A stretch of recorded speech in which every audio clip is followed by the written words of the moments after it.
politisi perempuan dan laki-laki itu kan tidak sama. Iya. Startnya. Nah, memang perempuan mempunyai kodrat-kodrat mulia yang itu harus dilakukan oleh perempuan gitu. Hidup itu adalah urip. Urip kuwi urup. Yen ora urup ya ora urip.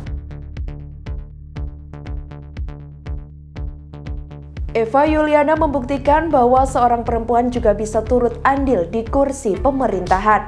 Kini, ia menjabat sebagai anggota Komisi 3 DPR RI dari fraksi Nasdem mewakili daerah pemilihan Jawa Tengah 5. Berikut wawancara bersama anggota DPR RI Eva Yuliana dalam podcast Ngobrol Sore Tribun Solo.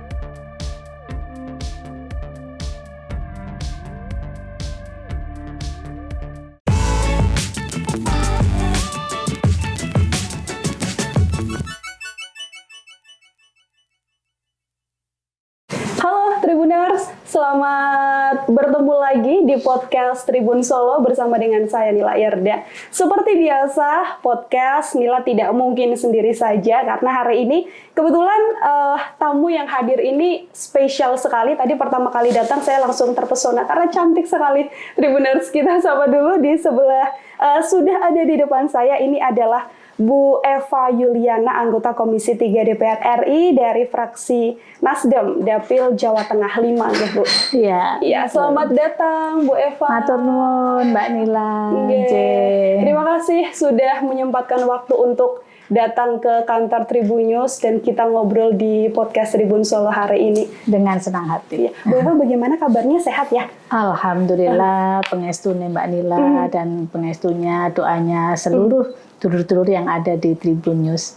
Yes. Bu Eva, ini hari ini saya akan mengajak Bu Eva mengobrol soal perempuan dan juga parlemen. Serikandi parlemen ya Bu Eva ya, bisa saya bilang. Tapi sebelumnya saya mau dikasih bocoran dulu dong Bu Eva. Ini terlihat segar dan bugar, kemudian terlihat masih sangat bersemangat sekali. Itu apa rahasianya?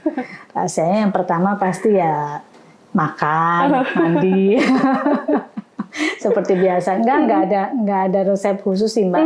Yang pasti adalah ya kita harus selalu semangat bahwa selama kita bisa melakukan sesuatu untuk keluarga, untuk sesama, untuk orang-orang yang menyayangi kita, dan untuk bangsa dan negara tentunya, ya insya Allah dengan semangat itulah modal kita untuk bisa terus sehat dan ya berusaha untuk selalu sehat, saya rasa gitu. Iya, berusaha untuk selalu sehat karena ya memang tugasnya di DPR tidak mudah ya Ibu ya, dan juga tidak gitu sedikit. Ya? Ini dilihat dari kacamata umum orang yang belum mengetahui apa sebenarnya aktivitas dari seorang anggota dewan. Gitu. Nah kebetulan karena memang sedang mengobrol, saya mau langsung nodong aja. Berarti di DPR RI, apalagi perempuan di parlemen, sebenarnya tugas-tugasnya ini di Komisi 3 ya Bu Eva ya, itu seperti apa sih Bu? Iya, jadi Tribuners, ini kalau boleh nggak Mbak Nila, kira-kira kalau saya rubah sedikit gitu, dulur Tribun. Boleh banget. Ya, katakan ini cuma saya yang menyebut ya, yang biasanya disebut Tribuners Mbak Nila dan dulur-dulur Tribun yang ada di sana. Jadi saya baru dengar kali ini tadi dari Mbak Nila bahwa jadi DPR itu susah, jadi wakil rakyat itu susah. Ya, saya terima kasih sekali dengan pemakluman dan pemahamannya. Karena biasanya seringkali dikatakan, oh jadi DPR itu gampang ya, berangkat, duduk, mendengarkan, sudah dapat gaji katanya begitu. Waduh, nah ini saya pengen cerita saja, pengen sharing.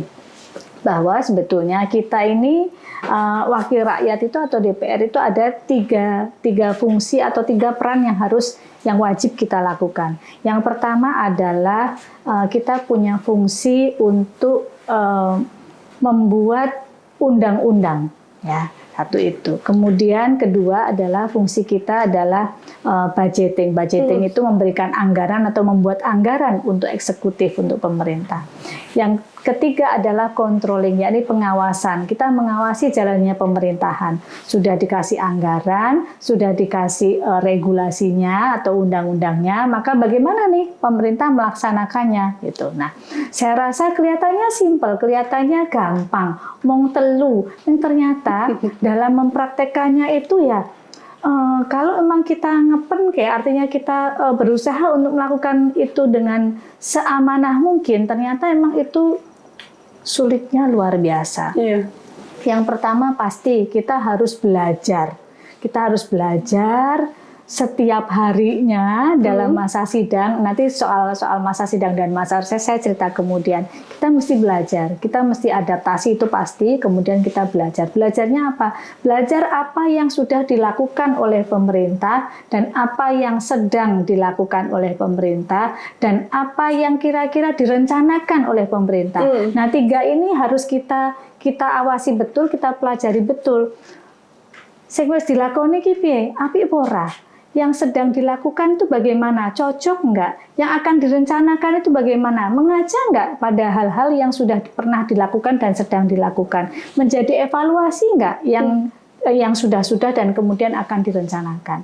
Kira-kira seperti itu simpelnya. Jadi saya rasa di semua komisi, tidak hanya Komisi 3, semuanya melakukan hal yang sama, yakni seperti saya, yakni belajar, mempelajari apa yang mitra-mitra masing-masing komisi ini sudah dilakukan, yang telah dilakukan, yang sedang dilakukan, dan yang akan direncanakan. Nah, dalam 3 fungsi yang diperankan atau diberikan amanahnya pada kita yang tadi seperti saya sebut, Mbak Nila. Begitu kira-kira. Ada 3 hal utama ya, 3 hal Bu utama Eva ya yang biasa dilakukan. Kemudian ini Bu Eva ini kan juga duduk di kursi DPR RI sebagai seorang perempuan, yang mana jumlahnya di anggota Dewan juga persenannya jauh lebih sedikit ya, Bu Eva ya, dibandingkan dengan anggota Dewan laki-laki. Pada saat itu, pada saat pertama kali duduk menjadi anggota DPR RI, ada adaptasi yang harus dilakukan atau ya berjalan begitu saja? Kalau adaptasi pasti, tidak hanya yang anggota DPR yang perempuan ya Mbak Nila, saya rasa anggota DPR yang laki-laki, semua anggota DPR, semua butuh waktu adaptasi, kecuali kalau yang sudah pernah menjadi anggota DPR 1 periode misalnya. 1 periode pun juga akan melakukan adaptasi bila kemudian pindah komisi, atau misalnya pada komisi yang sama namun mitranya berganti pejabatnya, begitu kira-kira gitu. Semuanya tetap membutuhkan adaptasi-adaptasi. Namun kalau sudah pernah menjabat 1 periode, adaptasinya mungkin akan lebih mudah gitu. Nah, terkait dengan anggota DPR perempuan nih, sebelumnya saya mau tanya nih sama dulur Tribun yang ada di sana. Siapa yang dulur-dulur yang perempuan, siapa yang mau jadi anggota DPR lagi seperti saya? Ayo. Menarik. Saya menarik jamin. Ya, menarik ya, saya jamin gitu. Nah, gini Mbak Nila, startnya politisi perempuan dan laki-laki itu kan tidak sama. Iya. Startnya. Nah, memang perempuan mempunyai kodrat-kodrat mulia yang itu harus dilakukan oleh perempuan gitu.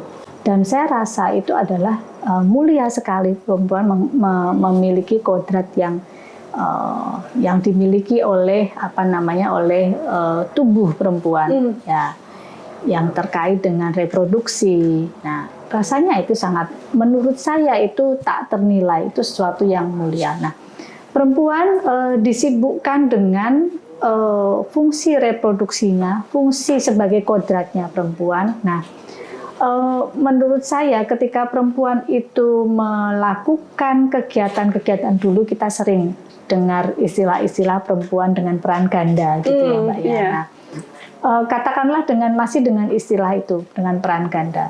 Dan peran tambahannya itu kan additional ya, tambahan ya. Seringkali perempuan, mohon maaf, kita perempuan itu kadang-kadang gitu, menurut saya itu sebuah penyakit atau kelemahan. Kita merasa itu sebuah yang salah. melakukan sesuatu yang menjadi yang menurut saya adalah added value sebetulnya. Nilai tambah dari seorang perempuan kita ketika melakukan sesuatu yang di luar fungsi atau kodratnya tadi. Sudah memiliki putra, artinya fungsi reproduksinya sudah dijalankan dengan baik, dan kemudian bisa melakukan sesuatu yang lain yang di luar itu kan berarti kan semakin mulia sebetulnya yang dilakukan oleh perempuan. Namun kadang-kadang kita perempuan terjebak dengan merasa bersalah. Nah, dan kita tidak mau merasa bersalah dan tidak mau disalahkan. Saya kerap kali menyampaikan ini, jangan lagi kita merasa bahwa kita melakukan sesuatu yang salah. Seperti yang tadi saya bilang, Mbak Nila, bagi saya itu adalah added value. Sesuatu melakukan perempuan dengan kodratnya itu sudah sesuatu yang mulia. Dan kemudian ditambah lagi melakukan sesuatu yang lain, itu berarti kan semakin mulia kuadrat gitu. Yeah. Nah, ketika bisa melakukan yang mulia kuadrat, berarti jangan lagi merasa bersalah. Luar biasa itu bagi saya. Nah, tinggal kemudian bagaimana kita memahamkan kepada keluarga, memahamkan kepada semuanya bahwa tugas-tugas yang terkait dengan ruang lingkup keluarga itu adalah tanggung jawab bersama, bukan lagi tanggung jawab seorang perempuan saja. Gitu. Nah, ya, jadi kalau melakukan sesuatu hal yang mulia itu ya jangan semuanya diambil seorang perempuan begitu. Nah, kita kemuliaan atau sesuatu yang luar biasa itu kita berbagi. Kalau misalnya boleh dibilang itu pahala, ya kita bagi-bagi pahala lah. Yeah. Ya, biar semuanya dapat pahala kan gitu. Nah, kira-kira gitulah Mbak Nila. Memang harus kembali lagi mengerti kodrat perempuan ya Bu ya, karena tidak hanya kan ini kan sesuatu yang given ya, sudah diberikan kepada Allah kepada kita, Tuhan kepada kita, memberikan sesuatu kemuliaan, ya itu ya kita lakukan dengan baik gitu, kita lakukan secara optimal gitu, bagaimana kodrat yang diberikan pada kita. Oke, itu saya masih penasaran sekali menjadi seorang Sri Kandi di parlemen, Bu Eva. Ini tantangan yang selama ini Bu Eva kemudian hadapi begitu kan, ketika sudah terjun, sudah duduk di kursi anggota dewan, yang menurut Bu Eva pada saat itu, wah ternyata seperti ini ya tantangannya, yang mungkin sebelumnya tidak terbayangkan, begitu ada tidak sih Bu?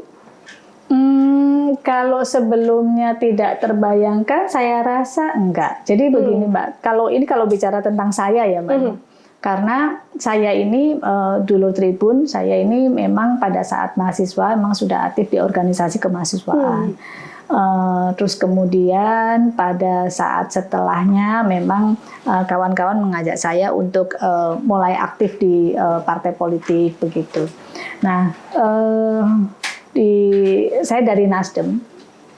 Kebetulan di Nasdem ini memang komitmen untuk mengusung perempuan untuk menjadi wakil rakyat itu alhamdulillah sangat kuat. Terbukti kita memiliki jumlah anggota DPR yang perempuan itu 19 anggota dari total 59. Wow. Jadi berapa persen itu? Lebih dari 30%. Nah, artinya bahwa kalau pemerintah ini sudah memberikan minimal kota 30% itu kita sudah melampaui. Nah, ketika caleg pun gitu ya, ini mohon maaf ini bukan kampanye, saya hanya menceritakan. Alhamdulillah saya bersyukur saya ada di satu partai yang karena ini isunya tentang perempuan dalam parlemen gitu ya. Alhamdulillah saya berada dalam partai yang komitmen untuk mengusung perempuan sebagai wakil rakyat itu kuat gitu, sangat kuat. Nah, pada saat pencalekan itu saya berada di nomor urut 1. Nah, seringkali terjadi yang karena saya dulu juga tidak hanya di partai tertentu gitu ya, karena tadi startnya tidak sama antara politisi perempuan dengan politisi laki-laki tidak sama, sehingga banyak terjadi caleg-caleg perempuan itu menjadi pelengkap gitu. Nah, ketika berada dalam nomor urut 1 berarti kan bukan pelengkap. Nah, alhamdulillah saya mengalami contohnya saya, kemudian ada di Dapil Jawa Tengah 2 itu juga di nomor urut 1 perempuan, dan di beberapa daerah pemilihan yang lain perempuan itu berada di nomor urut 1, nomor urut pertama. Artinya tidak hanya sebagai pelengkap, dan itu terbukti alhamdulillah kita berhasil menjadi anggota DPR atau anggota parlemen itu 19 dari 59 kursi gitu. Kalau total secara dari seluruh anggota DPR, kita anggota DPR perempuan itu ada 123. 123. Nah, tadi kalau saya sampaikan tadi itu dalam internal fraksi saya aja, fraksi Nasdem gitu. Oke. Sudah dimulai dari partai yang juga memang concern juga ya Bu ya untuk mengkaderkan begitu ya, bisa dibilang calon-calon perempuan, biar perempuan juga setara lah, bisa dikatakan juga sama-sama bisa membuktikan kalau tidak hanya laki-laki saja yang bisa jadi anggota dewan, tapi toh nyatanya Bu Eva seorang perempuan juga bisa. Partai memberikan dukungan yang maksimal kepada calon-calon anggota legislatif perempuan, kira-kira begitu. Nah, dukungan itu saya rasakan betul yang tadi saya sebutkan dalam nomor urut gitu.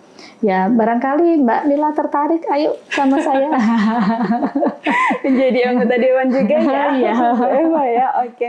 Kemudian ini Bu Eva, Ibu kan ada di Komisi 3 ya. Ini membidangi HAM dan keamanan. Lers ya Bu ya. Iya. Ya, membidangi HAM dan keamanan. Hukum dan HAM, bukan keamanan. Oh, oke. Hukum dan HAM. Membidangi hukum dan HAM. Iya. Ini kalau di Komisi 3 sendiri antara memang perempuan dan juga anggota dewan yang laki-laki dalam porsinya urusan gimana? Porsinya samakah atau seperti apa? Kecil. Di anggota Komisi 3 seluruhnya itu 50-an gitu lah Mbak ya, 50 something ya, 50 kok saya jadi persisnya lupa ya, antara 56 sampai 59 kayaknya seperti itu.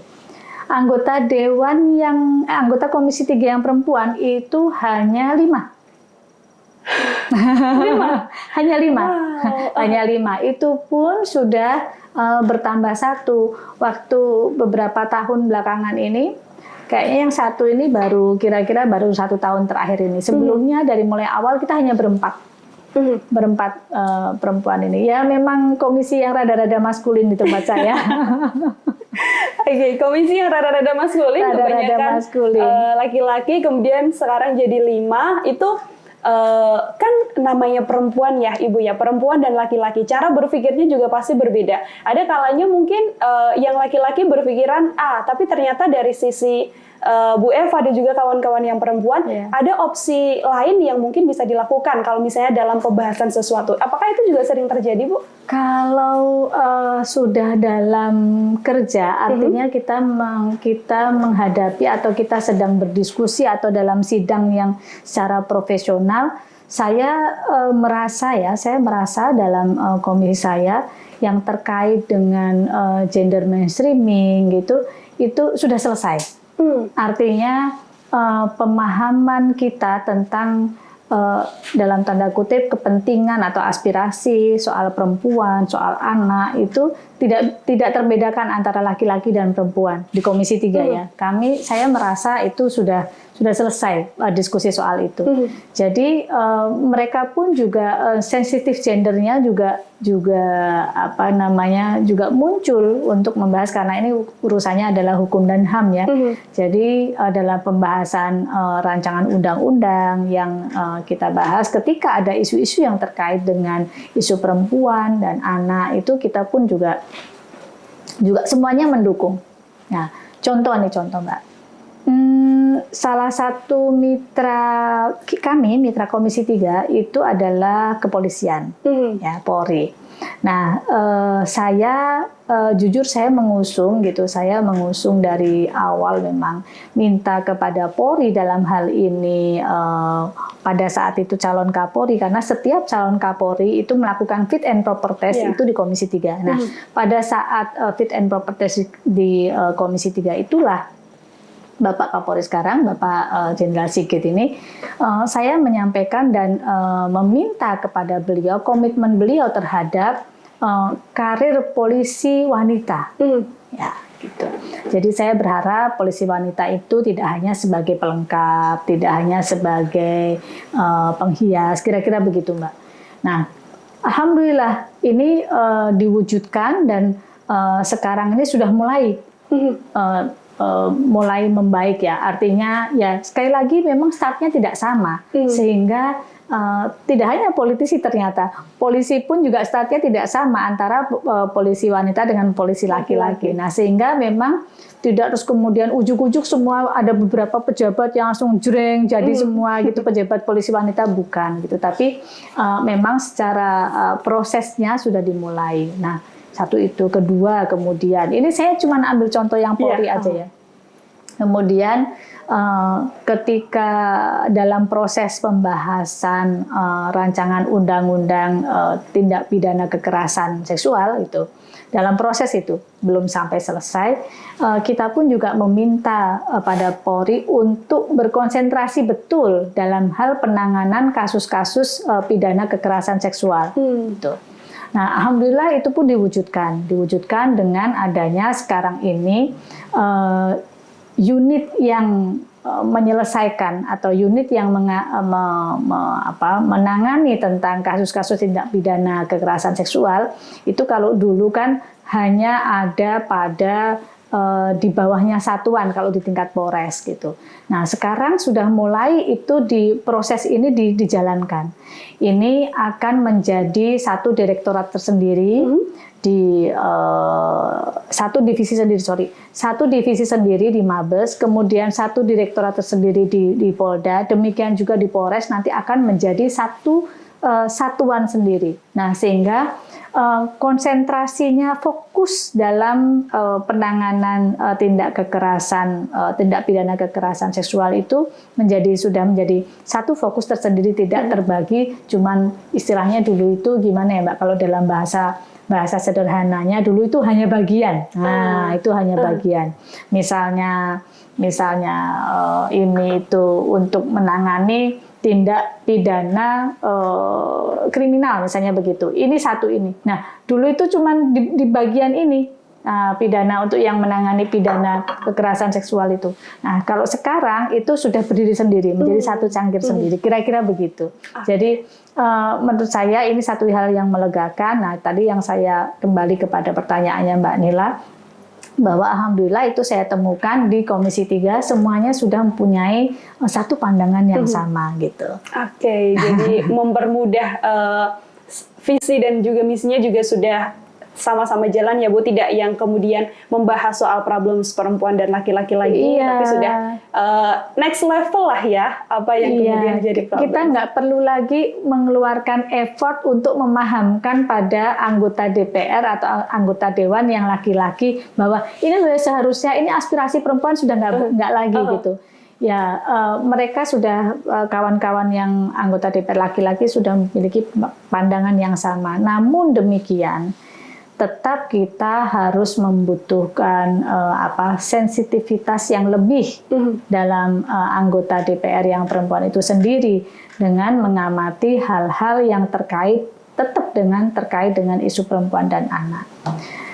Tapi Mbak Nila, kalau saya pribadi, saya akan merasa bersyukur dan merasa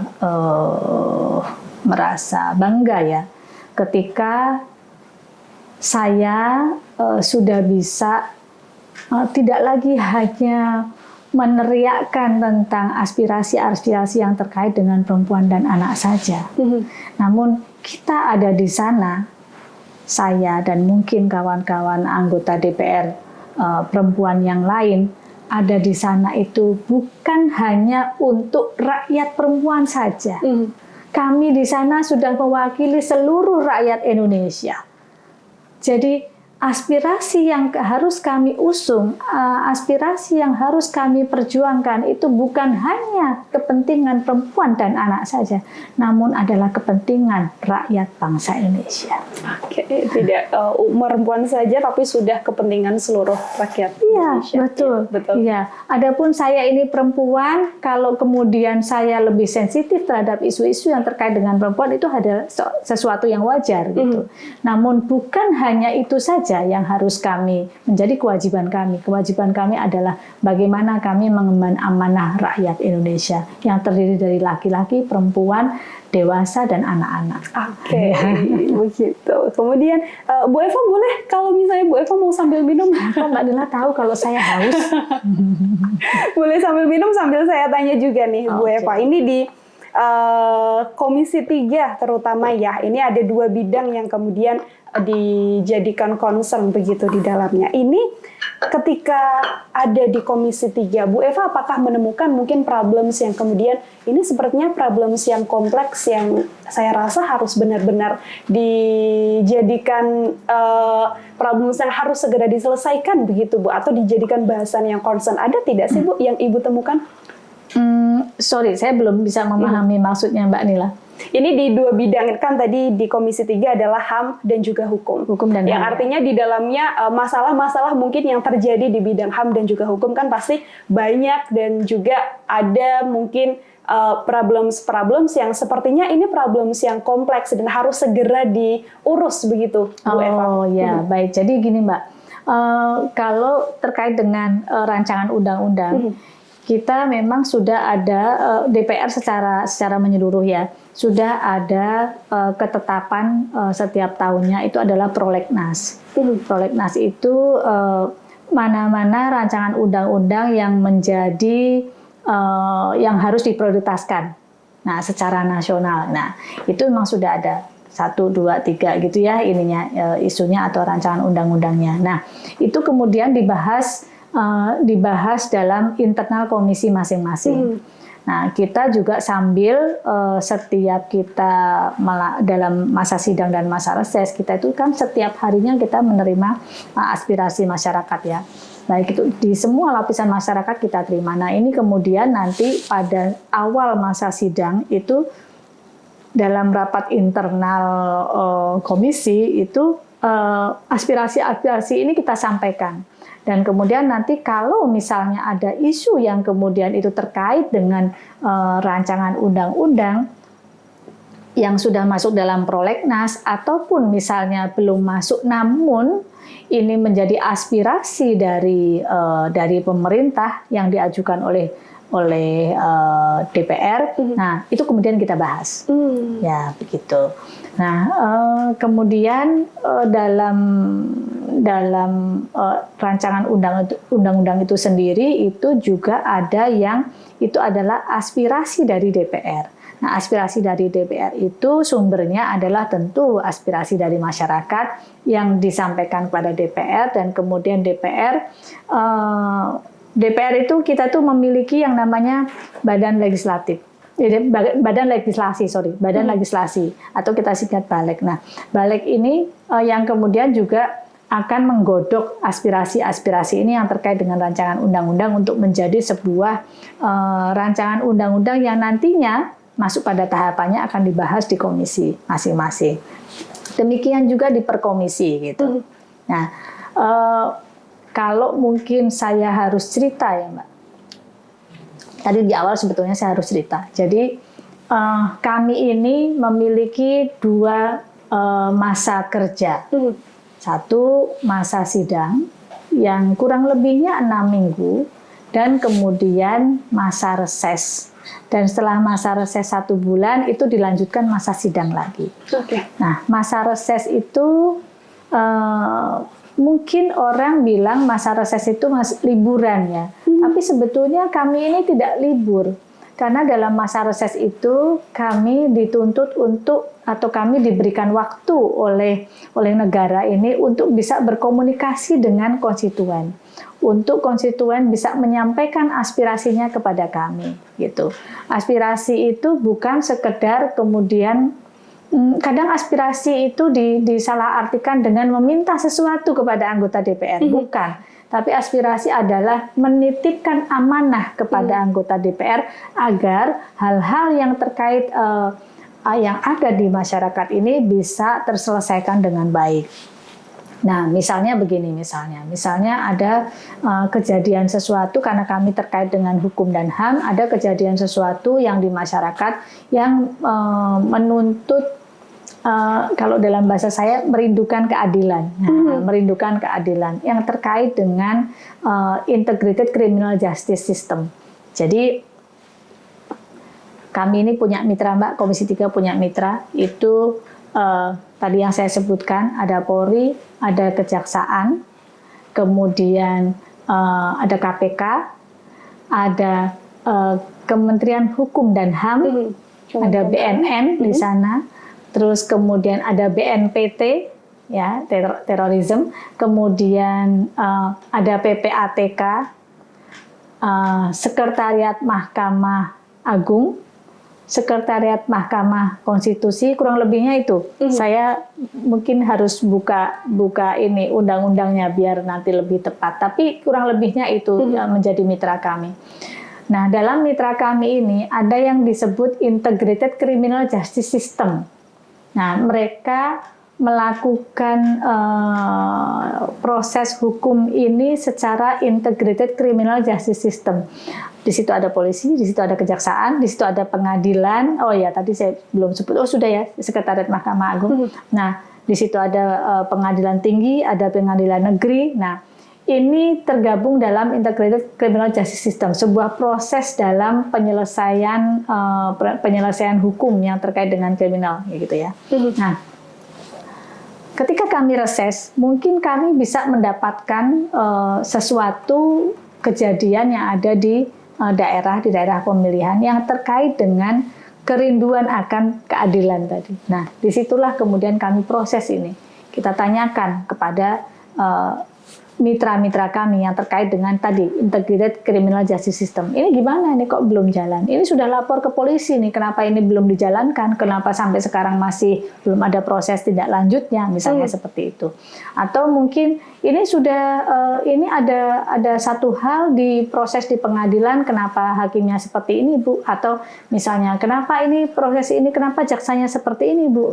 Saya seperti itu. Nah, ini kemudian kita lakukan atau kita kerjakan bisa pada saat masa reses itu juga, karena kita juga berhak melakukan kunjungan kerja pribadi atau perseorangan kepada mitra-mitra kami, atau kita lakukan itu di saat masa sidang nanti. Nah, di saat masa sidang, seluruh komisi melakukan namanya rapat kerja dan rapat dengar pendapat dengan mitranya masing-masing. Nah, disitulah 3 fungsi tadi Mbak kita jalankan, begitu. Ya. Nah, Bu Eva, itu untuk aktivitas di Komisi 3 ya, sebagai anggota Dewan. Tapi kalau diperbolehkan, saya juga ingin bertanya soal bagaimana seorang Serikandi Parlemen juga harus mengurus keluarga, terutama anak-anak, begitu kan, Bu Eva. Ini tadi yang Bu Eva di awal sempat singgung juga, kalau tidak hanya mengurus rakyat Indonesia, tapi juga harus mengerti bagaimana harus bersikap juga di keluarga. Anak-anak, penerimaannya ketika Bu Eva juga harus disibukkan dengan beragam aktivitas, itu seperti apa, Bu? Iya, Mbak Nila, saya kalau cerita soal anak-anak jadi agak terharu ya. Jadi gini, saya sebelum jadi anggota DPR, saya diberi amanah menjadi staf khusus menteri. Saya 2 kali menjadi staf khusus menteri. Yang pertama di tahun 2006 sampai 2009 saya menjadi staf khusus Menteri Tenaga Kerja dan Transmigrasi pada saat itu. Nah, kemudian tahun 2016 sampai 2019 sampai hingga saya dilantik, sehari sebelum dilantik kemudian saya mengundurkan diri, itu saya menjadi staf khusus Menteri Perdagangan. Nah, pada saat saya dipanggil oleh Pak Menteri Perdagangan pada saat itu, tahun 2016, itu dan kemudian diminta untuk membantu beliau, pada saat itu saya sedang merencanakan untuk berlibur dengan anak-anak saya sebetulnya. Lalu jawaban anak-anak saya setelah saya pulang ke rumah, saya menceritakan kepada anak-anak saya, jawaban anak saya pada saat itu adalah, anak saya manggil saya Bunda. Mereka bilang, Bunda, saat ini Bunda bukan hanya milik kami.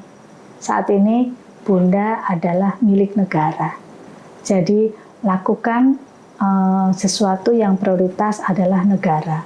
Jadi liburan dengan kami itu bisa dilakukan lain waktu. Jadi selesaikan dan lakukan sesuatu yang lebih mulia, yang lebih prioritas adalah negara. Silakan Bunda.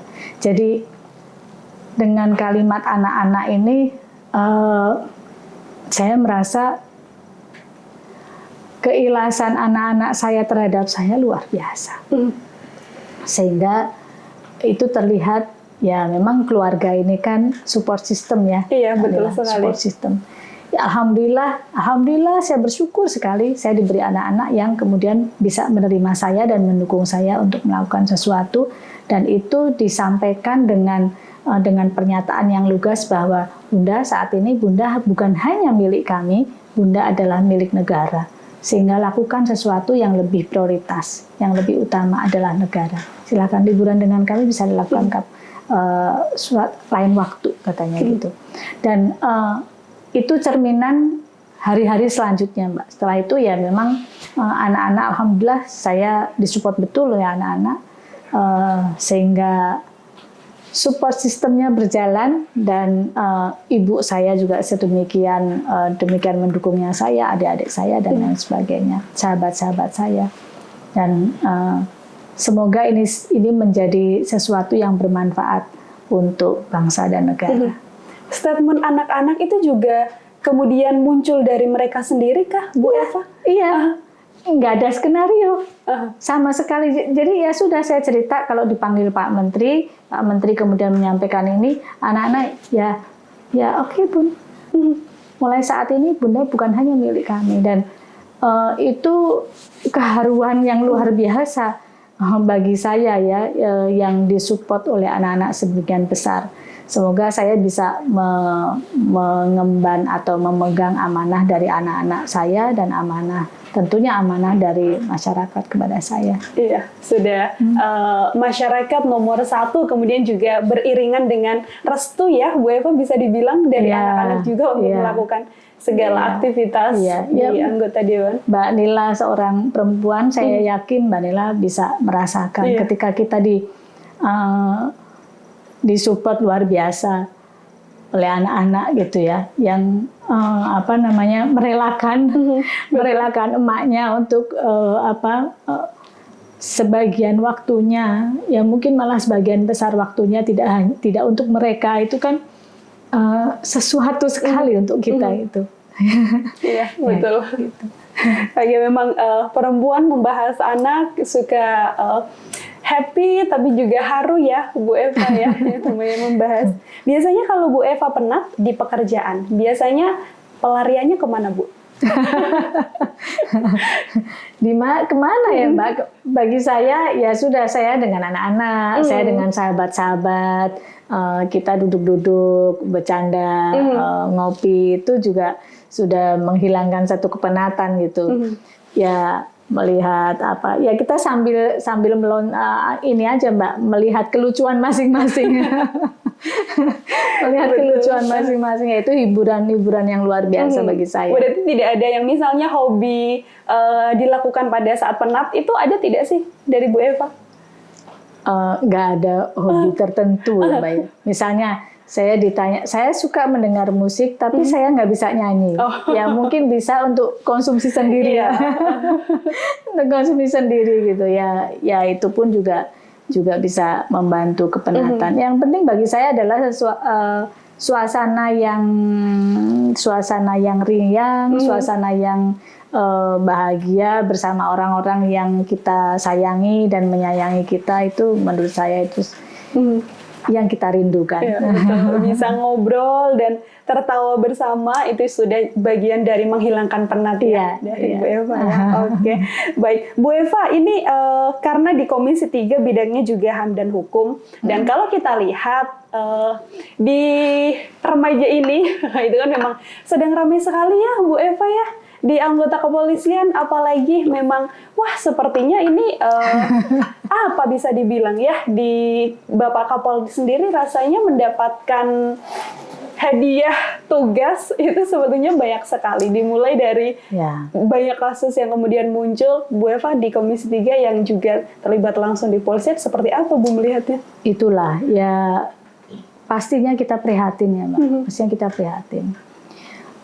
Sedemikian banyak kebaikan yang sudah dilakukan oleh Polri, tiba-tiba dengan satu titik tinta hitam itu menjadi kok kesannya tinta hitamnya banyak banget gitu ya. Sampai kemudian ya ini ada bercandaan yang kemudian sampai misalnya ada anak-anak yang saya sering mendapatkan itu di sosial media.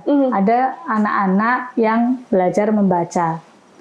PO, LI, SIC, bacanya apa? Sambo. Nah, itu kan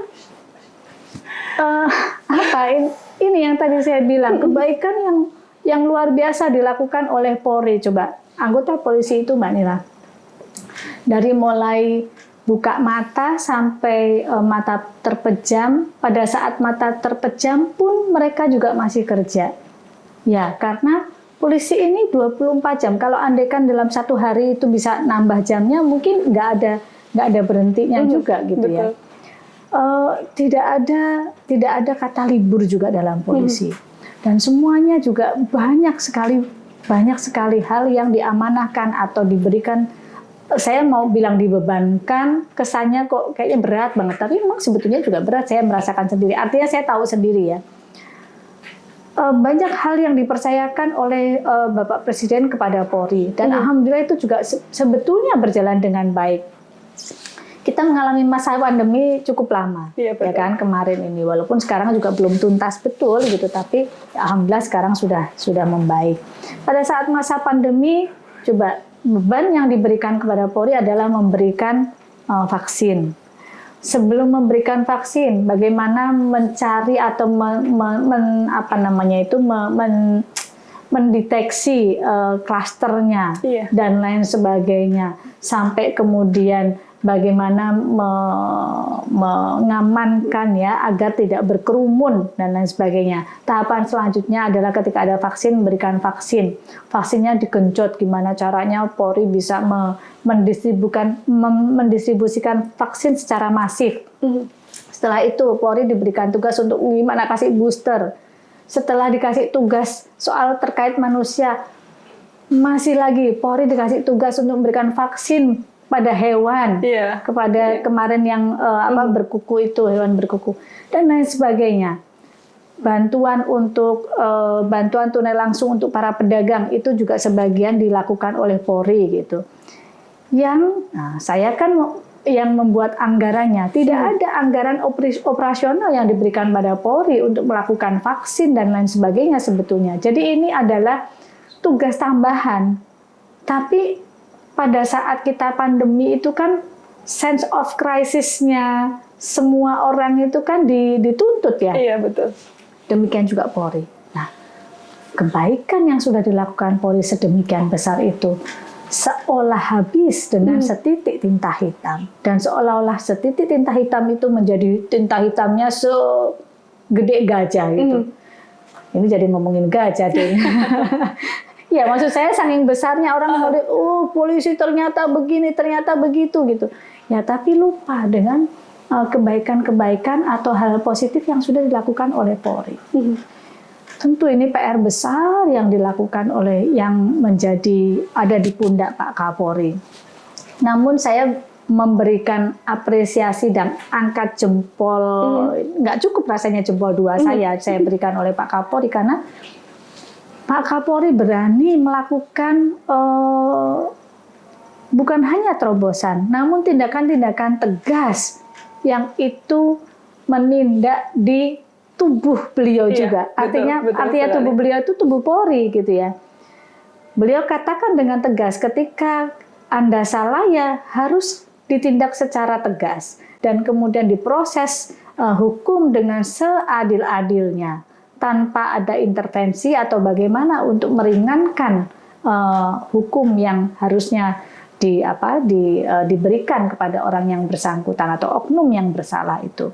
Dan saya mungkin nggak perlu menyebut ABCD-nya ya, semua orang sudah tahu apa yang kemudian terjadi pada tubuh Polri. Namun ini dilakukannya dengan tegas. Mungkin orang melihat bahwa Pak Kapolri ini kok rasanya tenang-tenang, bukan. Menurut saya justru itulah kelebihan Pak Kapolri. Tenangnya adalah sesuatu cara untuk berhati-hati, Iya, betul. ya, agar tembakannya itu, kalau dalam bahasa Jawa tembakannya titis. Nah, ketika bagaimana caranya itu tepat tembakannya, tembakan dalam artian keputusan atau kebijakan yang diambil Pak Kapolri, itulah dengan segala ketenangan beliau. Dan saya merasa kita harus bersyukur memiliki Pak Kapolri seperti beliau ini.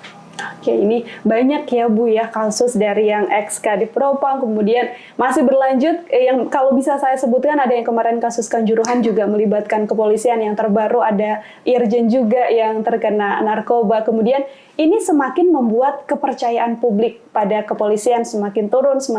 Bahkan yang kemarin sempat jadi sorotan adalah ketika Bapak Presiden sendiri memanggil dari Kapolri, Kapolda, sampai Polres untuk datang ke istana. Itu bagian dari kepedulian seorang presiden untuk tubuh Polri, atau Bu Eva melihatnya seperti apa sih, Bu? Nah, kalau orang melihat secara sisi negatif, maka itu seolah-olah si bapak lagi marahin anak nih, gitu ya. Bisa juga dilihat seperti kalau negatif. itu. Kalau saya memilih menggunakan kacamata positif, Mbak. Ketika orang tua marah kepada anak, apakah di situ marah beneran? Nah, orang tua marah kepada anak, tegur pada anak, sebetulnya adalah kasih sayang. Nah, kalau sudah tidak peduli, maka tidak ada tegur-menegur itu. Nah, ketika semuanya dipanggil, dan kejadian ini adalah kejadian yang sangat langka, menurut saya ini adalah sesuatu yang boleh dibilang bukan membanggakan ya, tapi sesuatu yang luar biasa, bijaknya Pak Presiden, dan kemudian bahwa Polri ini ada di hati Pak Presiden, menurut saya. Ketika Bapak Presiden itu, mohon maaf, tidak peduli, maka nggak mungkin tuh pada dipanggilin tuh Kapolres-Kapolres, ya kan? Nah, ketika ini semua Kapolres dipanggil se-Indonesia, Kapolda, dan kemudian sampai pejabat Mabes atau Pak Kapolri, maka ini menunjukkan bahwa perhatian Bapak Presiden luar biasa kepada Polri. Nah, saya melihat secara positif seperti itu. Betul. Jadi dipanggil, ya mungkin teguran ada ya Bu Eva ya, tapi menegur dalam hal bentuk kasih sayang dan juga kepedulian seorang presiden pada tubuh Polri. Iya dong, iya. Oke. Iya, kalau menurut saya seperti itu Mbak Nila. Jadi ya nggak apa-apa sih, orang kan masing-masing ya, orang bisa melihat dari sisi negatif. Namun saya memilih melihat itu dari sisi positif, karena menurut saya itu adalah Bapak Presiden menyempatkan diri untuk semuanya tersapa. Kapolres-kapolres pasti dengan sangat bangganya ada di Istana Negara, diundang oleh bapaknya, kan kira-kira begitu. Pak Kapolri pun juga begitu, pasti merasa ditegur dan harus berbenah diri, itu sesuatu yang pasti. Saya jadi teringat pada zaman dulu ya, zaman nenek moyang kita, nenek moyang Jawa dulu. Itu kan orang Jawa itu kan banyak dengan sanepan, banyak dengan kode-kode tertentu, atau dengan gestur tubuh saja sudah berbicara, kan begitu. Kalau kita memutar cerita-cerita lama, itu seorang raja ketika memanggil menteri atau memanggil punggawanya hadir, itu bagi sang punggawa itu mesti menjadi satu kebanggaan. Kalau itu kemudian ditanya, disapa, itu pasti itu kasih sayang atau perhatian raja itu tersampaikan dan dirasakan betul. Namun ketika dipanggil kemudian rajanya hanya wah, mati sudah itu artinya. Nah, itulah menurut saya. Jadi ketika Pak Presiden ini manggil, masih kemudian menjawab, sini, Kapolres pada kumpul ke sini, Kapolda pada kumpul ke sini, Kapolri ayo semuanya diajak ke sini. Itu menurut saya adalah sebagai suatu bentuk pelukan yang luar biasa dari seorang ayah seorang bapak.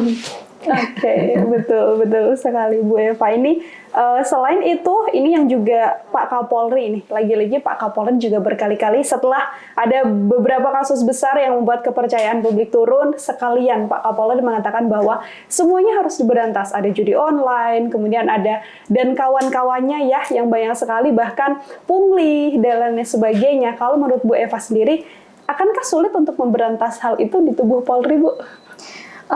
Sesuatu baik, sesuatu hal yang baik pasti memang ada tantangannya, ada tantangannya. Namun saya yakin Pak Kapolri bisa melakukannya dengan baik, ya asal kita semua juga mensupport. Ya, tidak menutup kemungkinan ada beberapa oknum atau kelompok yang tidak mensupport. Namun pada kesempatan kali ini saya mengajak seluruh dulur-dulur Tribun, ayo kita support Pak Kapolri itu untuk bisa melakukan amanah yang diemban beliau ini dengan baik.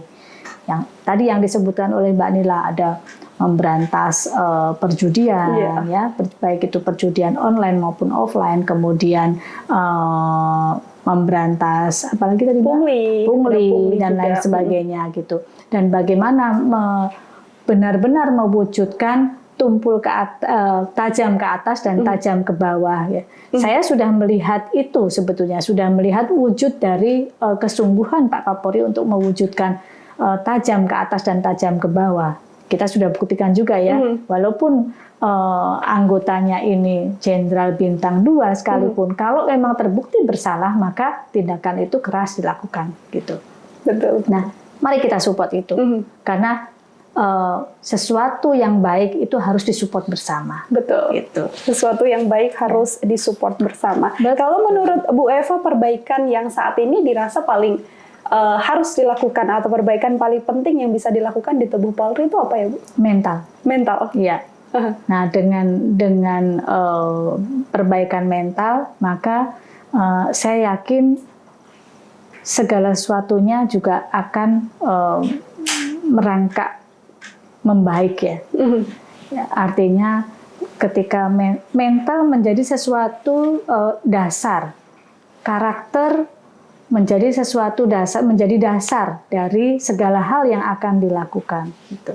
Nah, saya tidak menyebut satu persatunya karena kalau kita menyebut satu persatu yang akan diperbaiki, maka mungkin podcast kita nggak akan selesai.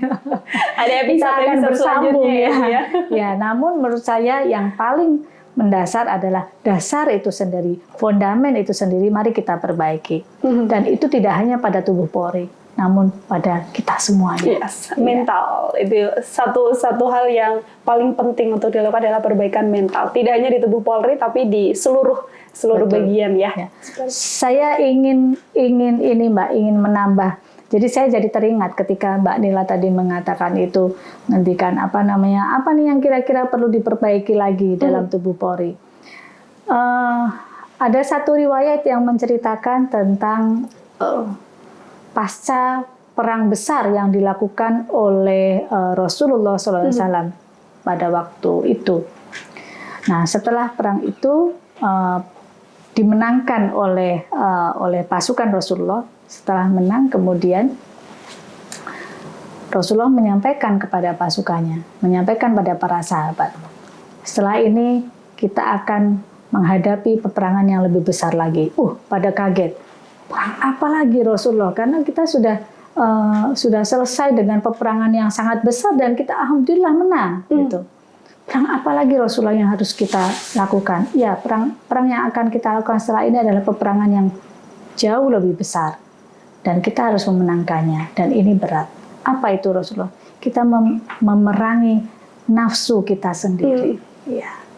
Nah, jadi tadi kaitannya dengan tadi bahwa itu tidak hanya dalam tubuh Polri, namun pada diri kita semua bangsa Indonesia. Bagaimana kita memperkuat fundamen atau mental diri kita masing-masing untuk menjadi atau mengantarkan kepada bangsa ini menjadi bangsa yang lebih baik. Yes, betul sekali. Ini jadi salah satu pengingat juga Bu Eva untuk Tribuners, untuk yang nonton, agar mental yang harus diperbaiki ya untuk menjadi yang lebih baik. Bu, kita sudah ada di penghujung podcast, tapi sebelumnya ini masih akan sampai 2024 duduk di anggota Dewan. Ada PR yang saat ini atau ke depan akan diselesaikan, Bu Eva?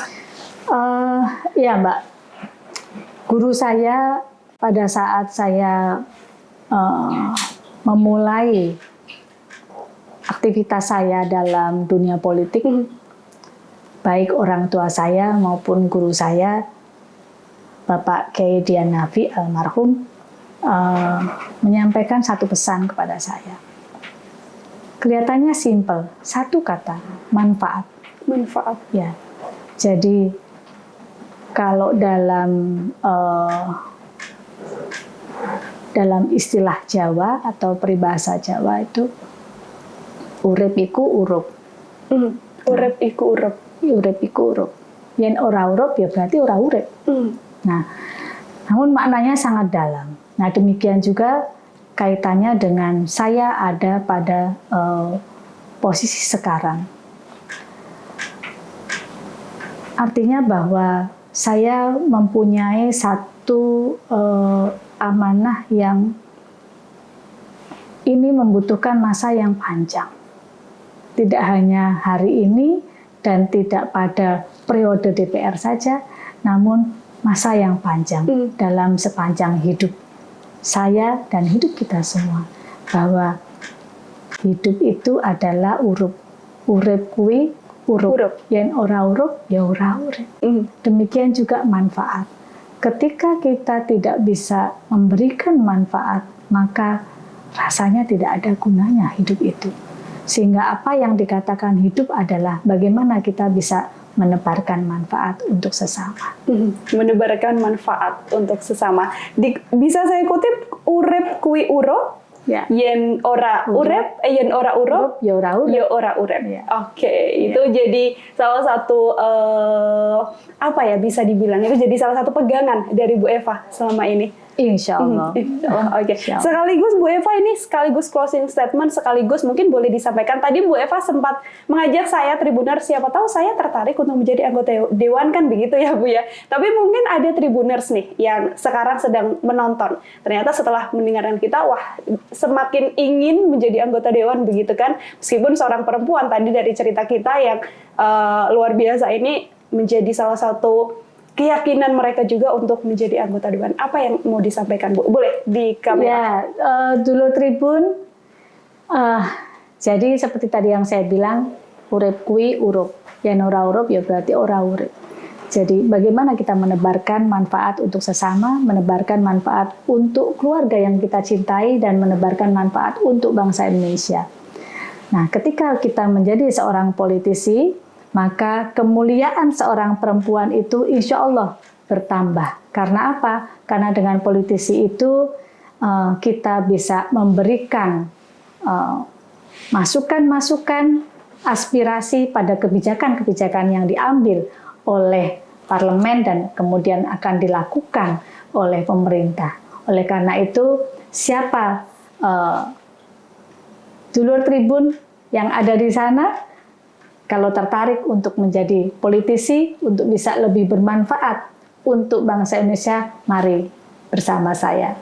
Matur nuwun. Oke, terima kasih sekali lagi Bu Eva, luar biasa sekali. Urip kui urup, yen ora urip kui ora, yen ora urup kui ora urip. Oke. Ya. Semoga apa yang kita bahas hari ini Tribuners membahas Sri Kandi di parlemen, kemudian perbaikan di tubuh Polri ya, Bu Eva ya, bisa bermanfaat juga untuk Tribuners, bisa menjadi salah satu pegangan juga dari pembahasan-pembahasan positif yang kita lakukan hari ini. Sekali lagi terima kasih banyak Bu Eva sudah menyempatkan waktunya untuk datang ke sini. Saya pun juga merasa tersanjung, kesyukuran yang luar biasa diundang oleh Tribun News untuk bisa berbincang-bincang dengan Mbak Nila yang terhormat.